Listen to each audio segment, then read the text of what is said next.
welcome back. I apologize to my handful of listeners for taking an extended break for this episode. In addition to getting married somewhat last minute thanks to the horrors of the American healthcare system, starting a new job in the nonprofit sector, and moving, I kept feeling a bit overwhelmed by the prospect of this. This selection is dense, in addition to being much longer than my readings from Marx and Wilde. That said, I think I have a plan to prevent myself from getting as daunted, and I hope you get something from this. Today we'll be starting Terrorism and Communism by Karl Kautsky. As I've previously mentioned, this work is not as well known as Trotsky's response of the same name, but I think it would make for a more complete view to have both halves of the argument, especially given that Kautsky occupies something of a blind spot for many leftists. Kautsky was born to artists and spent most of his life in Prague and Vienna. After studying philosophy and economics at the University of Vienna, Kautsky worked through Austro-Hungarian and German politics to become a central part of the Second International and a standard bearer of orthodox Marxism. Kautsky died aged 84 as the Nazi war machine geared up. That same machine would later kill his wife at Auschwitz. Terrorism and Communism by Karl Kautsky, translated by W. H. Carriage. Preface. The following work was begun about a year ago, but was dropped as the result of the Revolution of November 9. For the Revolution brought me other obligations than merely theoretical and historical research. It was only after several months that I could return to the work in order, with occasional interruptions, to bring this book to a close.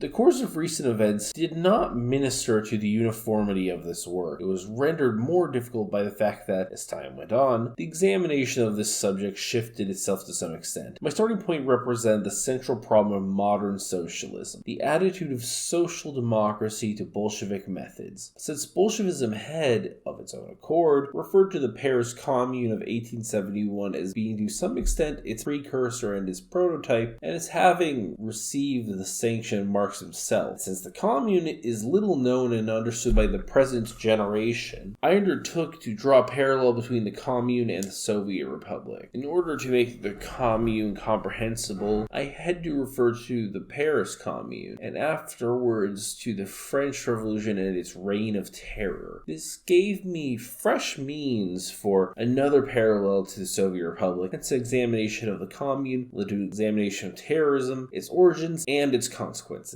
Thus, there are two lines of thought which become merged in this book, the one occasionally leading away from the other. At first, I felt this to be rather disturbing and even considered whether it would not be better to divide the work into two separate sections, the one representing the exposition of the Commune, the other a discussion of terrorism. However, in regard to my starting point, the Soviet Republic is in such very close connection with these two events in history that it seemed to me impossible to treat them separately. I hope therefore that, in spite of the difficulties inherent in the dual nature of this book, I shall have succeeded in preserving uniformity in the structure of the thoughts contained therein. However academic the reader may think many of my illustrations and expositions, they are all of the highest practical importance, especially at such a wildly fermented time as the present. This does not mean to say that I have adapted, as it were, the truth to the needs of the moment. Instead, I have always sought, even in the sections where I was referring to a period long past, treat only of that side of the subject which seemed calculated to throw light upon the chaos that surrounds us. If we regard only this chaos as it exists in Russia and Germany at the present moment, our prospects at the moment and our future must be very far from cheering. We see a world sinking under economic ruin and fratricidal murder. In both countries, we find socialists under the governments acting against other socialists, with similar cruelty to that practiced more than half a century ago by the Versailles butchers of the Commune, cruelty which has earned the most laudable indignation of the whole international proletariat ever since. Nevertheless, the outlook becomes brighter as soon as we consider the international. The workers of West Europe have arisen. It rests with them to accomplish actual results, only with more worthy methods than those those practiced up to the present in the East.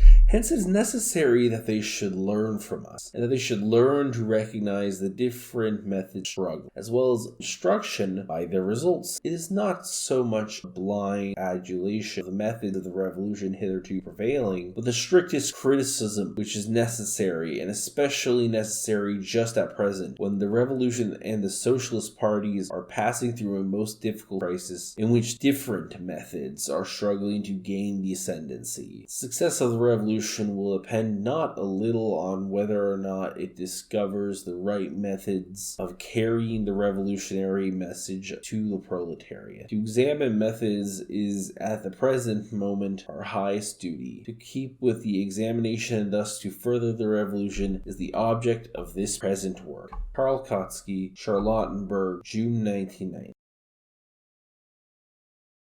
Thanks for listening. Next episode we'll be continuing on with Chapter 1 of Terrorism and Communism. As always, relevant links and contact info in the description below.